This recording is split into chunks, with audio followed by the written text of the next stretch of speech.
So I haven't been reading as much as I would like. So I thought I would try to, um, I don't know, just read some stuff. And yeah, so I'm going to try to read through the next book on my philosophy journey. Um, yeah, I'm going to read through this just as written. I might comment here and there. I'm going to try to keep it to a minimum, but if I am confused about something or want to comment on something, I might, but I'm not going to. So I'm not, this isn't just going to be like a completely pure, if you want to read can't find an audiobook of this and you want to use this as an option. Probably not the best option. And yeah, I might reread stuff if I don't understand it or want to reread it. And I will be highlighting in my book as I go, so it might be a little bit slower than if I were just reading it. So yeah, if you want to follow along, it's great. So the book is Mary Wollstonecraft on a Vindication of the Rights of Woman. Yeah, I'm just going to get into it. I am reading the Oxford edition, and it includes a vindication of the rights of the rights of women and a vindication of the rights of men. But I'm just going to read a vindication of the rights of woman, which starts on page 71. Right. Introduction. After considering the historic page and viewing the living world with anxious solicitude, the most melancholy emotions of sorrowful indignation have depressed my spirits, and I have sighed when obliged to confess that either nature has made a great difference between man and man, or that civilization which has hitherto taken place in the world has been very partial. I have turned over various books written on the subject of education and patiently observed the conduct of parents and the management of schools. But what has been the result? A profound conviction that the neglected education of my fellow creatures is the grand source of the misery I deplore, and that women, in particular, are rendered weak and wretched by a variety of concurring causes, originating from one hasty conclusion. The conduct of manners of women, in fact, evidently prove that their minds are not in a healthy state, for, like the flowers which are planted in too rich a soil, strength and usefulness are sacrificed to beauty. And the flaunting leaves... Yes, this is tough. I have a daughter, and this is... yeah. And the flaunting leaves, after having pleased a fastidious eye, fade, disregarded on the stalk, long before the season when they ought to have arrived at maturity. One cause of this barren blooming I attribute to a false system of education, gathered from the books written on the subject by men who, considering females rather as women than human creatures, have been more anxious to make them alluring mistresses than affectionate wives and rational mothers. And the understanding of the sex has been so bubbled by this specious homage that the civilized women of the present century, with a few exceptions, are only anxious to inspire love when they ought to cherish a nobler ambition, and by their abilities and virtues exact respect. Mike's in a weird situation. I'm going to adjust it. I'm probably not going to edit these very much. Just a heads up. In a treatise, therefore, on female rights and manners, the works which have been particularly written for their improvement must not be overlooked, especially when it is asserted, in direct terms, that the minds of women are enfeebled by false refinement. that the books of instruction written by men of genius have had the same tendency as more frivolous productions, and that in the true style of Mohammedanism, I don't know what that word is, MahometAnism, they are treated as a kind of subordinate beings, and not as a part of the human species. When the improvable reason is allowed by the dignified distinction which raises men above the brute creation and puts a natural scepter in a feeble hand. I'm going to reread something. I don't know if I 100% got that. They are treated as a kind of subordinate beings, not as part of the human species, when the improvable reason is allowed to be the dignified distinction which raises men above brute creation and puts a natural scepter in a feeble hand. Yet because I am a woman, I would not lead my readers to suppose that I mean violently to agitate the contested question respecting the equality or inferiority of the sex. But as the subject lies in my way, and I cannot pass it over without subjecting the main tendency of my reasoning to misconstruction, I shall stop a moment to deliver in a few words my opinion. In the government of the physical world, it is observable that the female in point of strength is, in general, inferior to the male. This is the law of nature, and it does not appear to be suspended or abrogated in favor of woman. A degree of physical superiority cannot, therefore, be denied.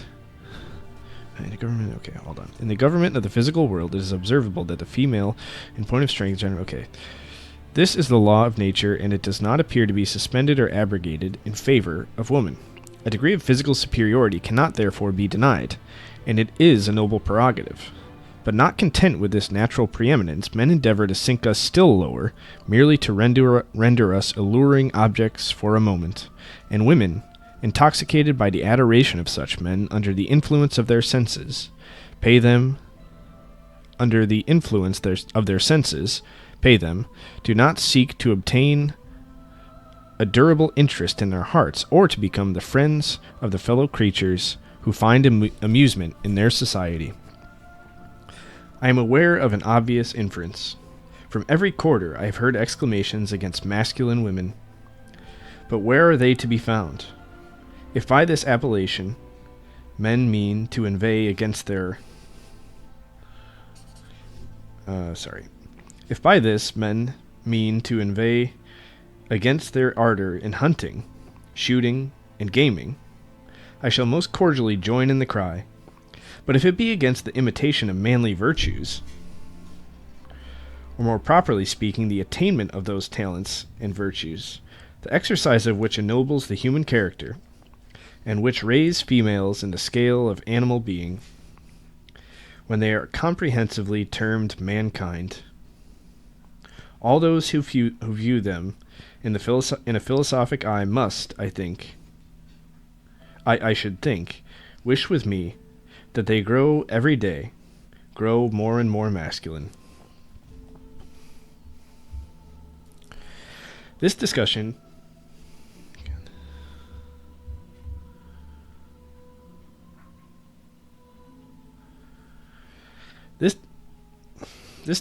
naturally divides the subject.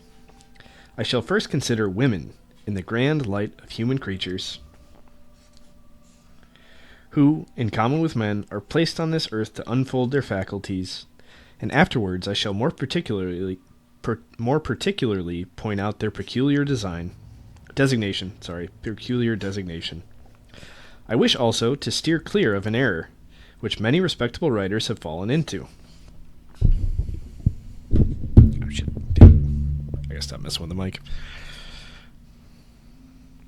For the instruction which has hitherto been addressed to women has rather been applicable to ladies. If the little indirect advice that is scattered through the Sandford and Merton be accepted, but addressing my sex in a firmer tone, I pay particular attention to those in the middle class, because they appear to be in the most natural state.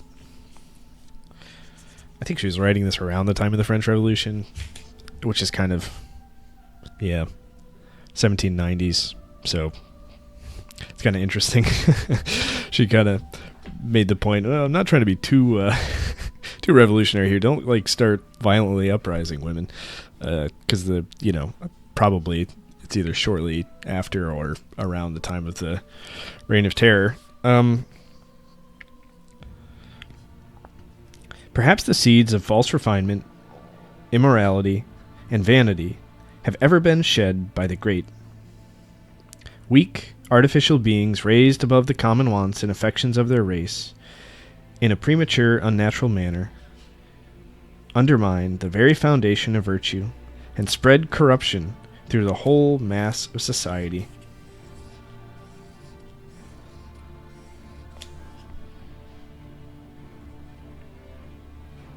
She's talking about the middle class still. As a class of mankind, they have the strongest claim to pity. Middle class? Really? The education of the rich tends... I wonder what she means by middle class exactly. As a class of mankind, they have the strongest claim to pity. The education of the rich tends to render them vain and helpless, and the unfolding mind is not strengthened by the practice of those duties which dignify the human character. They only live to amuse themselves, and by the same law, which in nature invariably produces certain effects, they soon only afford barren amusement. But as I purpose taking a separate view of the different ranks of society, and of the moral character of women in each, this hint is, for the present, sufficient. And I have only alluded to the subject, because it appears to me to be the very essence of an introduction to give a cursory account of the contents of the work it introduces. My own sex, I hope, will excuse me, if I treat them like rational creatures, instead of flattering their fascinating graces, and viewing them as if they were in a state of perpetual childhood, unable to stand alone. I earnestly wish to point out in what true dignity and human happiness consists. I wish to persuade women to endeavor to acquire strength, both of mind and body, and to convince them that the soft phrases, susceptibility of heart, delicacy of sentiment, and refinement of taste are almost synonymous with epithets of weakness, and that those who are only the objects of pity and that kind of love, which has been termed its sister, will soon become objects of contempt. Jesus. It's like, pretty on point still today, I would say. Dismissing then those pretty feminine phrases which the men condescendingly use to soften our slavish dependence, and despising that weak elegancy of mind, exquisite sensibility, and sweet docility of manners, supposed to be the sexual characteristics of the weaker vessel, I wish to shew that elegance is inferior to virtue, that the first object of laudable ambition is to obtain a character as a human being, regardless of the distinction of sex, and that secondary views should be brought to this simple touchstone. This is the rough sketch of my plan, and I should express my conviction with the energetic emotions that I feel whenever I think of the subject. The dictates of experience and reflection will be felt by some of my readers. Animated by this important object, I shall disdain to cull my phrases or polish my style. I aim at being useful, and sincerity will render me unaffected.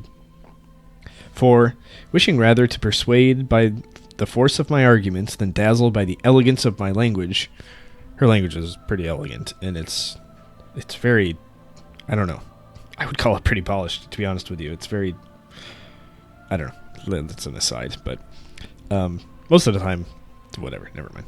When people say, excuse my, especially writers, excuse my ineloquence, it's a bit of a, attempt to get a compliment. But anyway,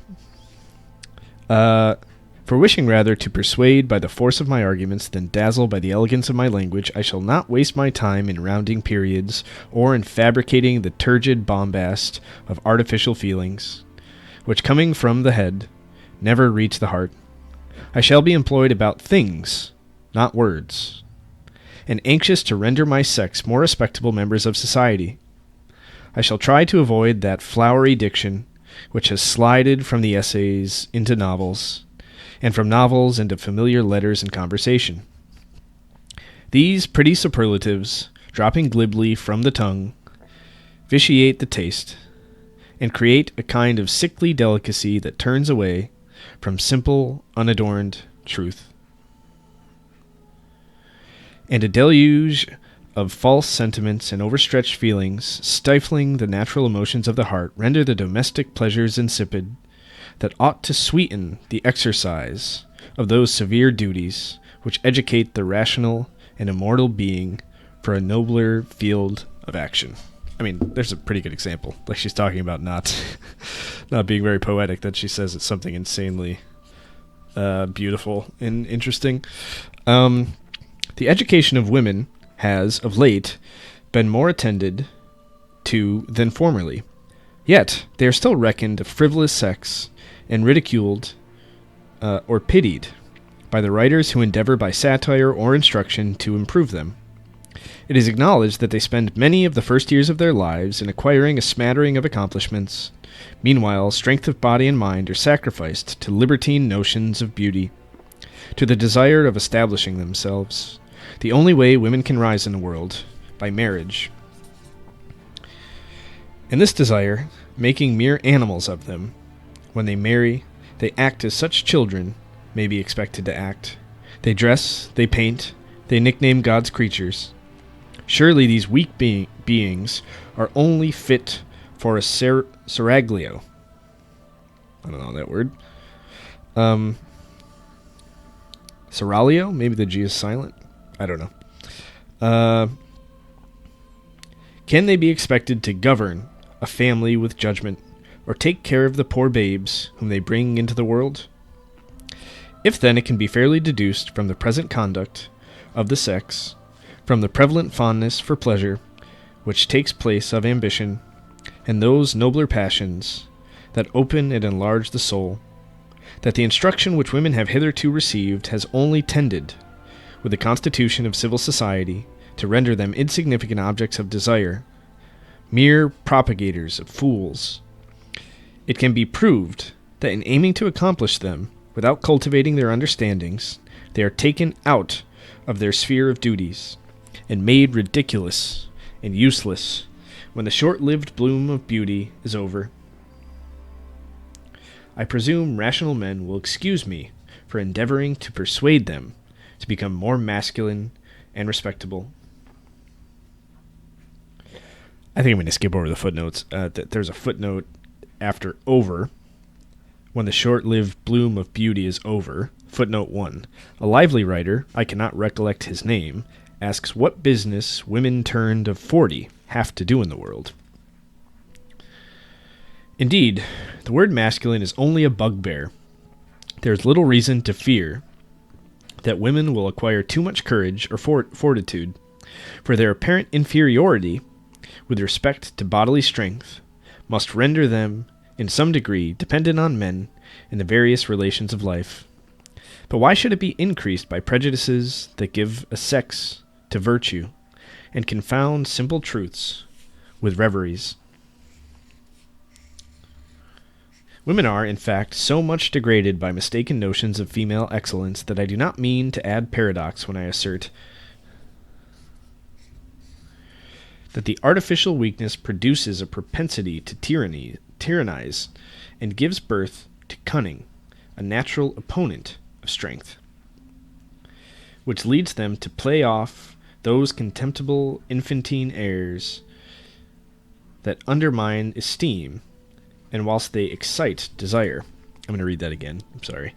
Women are, in fact, so much degraded by mistaken notions of female excellence that I do not mean to add paradox when I assert that this artificial weakness of the mistaken notion of tyranny, produces a propensity to tyrannize, and gives birth to cunning, a natural opponent of strength, which leaves them to play off those contemptible infantine airs that undermine esteem even whilst they excite desire. Let men become more chaste and modest, and if women do not grow wiser in the same ratio, it will be clear that they have weaker understandings. It seems scarcely necessary to say that I now speak of the sex in general. Many individuals have more sense in their male relatives than their male relatives, and as nothing preponderates where there is a constant struggle for an equilibrium, without it has naturally more gravity. Some women govern their husbands without degrading themselves, because intellect will always govern.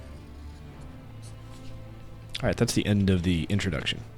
I don't know how long I've been reading. I haven't looked at the clock intentionally. I would guess they were at like 16 minutes. That's going to be my guess. Let's see what it is.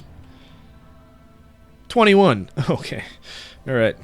So yeah, we'll go on to Chapter 1 in a bit. Chapter 1 is called The Rights and Involved Duties of Mankind Considered.